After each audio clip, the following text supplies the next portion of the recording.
Hello la team, on espère que vous allez bien. On se retrouve pour une nouvelle Transac Review. C'est parti.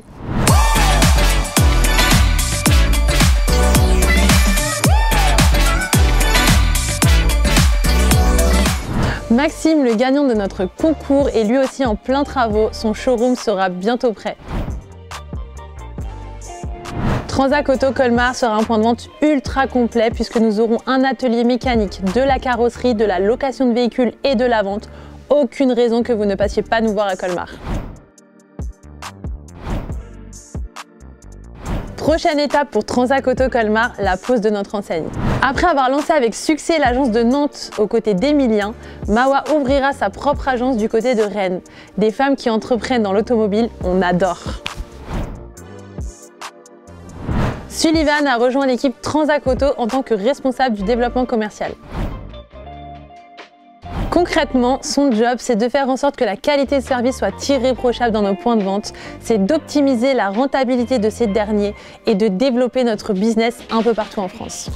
D'ailleurs les gars, encore une super nouvelle puisque Transac Auto est le réseau d'agences le plus suivi sur les réseaux sociaux et le plus influent. Ce n'est pas nous qui le disons, mais le journal de l'automobile dans un bel article où il est sujet de notre forte présence digitale et de notre hyper croissance. On kiffe. Le lien est d'ailleurs à retrouver en story permanente dans l'onglet Médias. On passe à l'actu.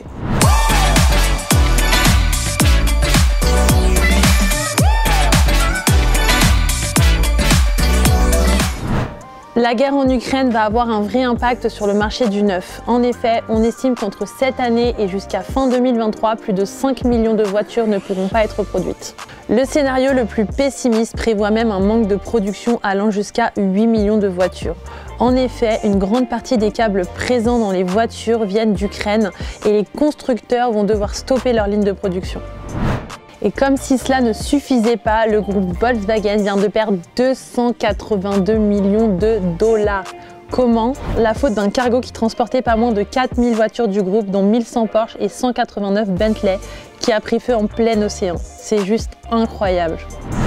Malgré les aides de l'État et la montée de l'électrique, selon une étude du cabinet AAA Data, le parc auto français a encore vieilli. En effet, l'âge moyen d'un véhicule circulant en France est passé de 10 ans et demi en 2020 à 11 ans en 2021. On finit par une news super kiffante puisque Brabus envoie pas moins de 900 chevaux sur son nouveau modèle, la classe E63 AMG, une vraie dinguerie. 0 à 100 en 2 secondes 8 et un VMAX à 330 chevaux les gars, un vrai missile. C'est tout pour cette Transac Review, on vous attend de pied ferme sur la prochaine.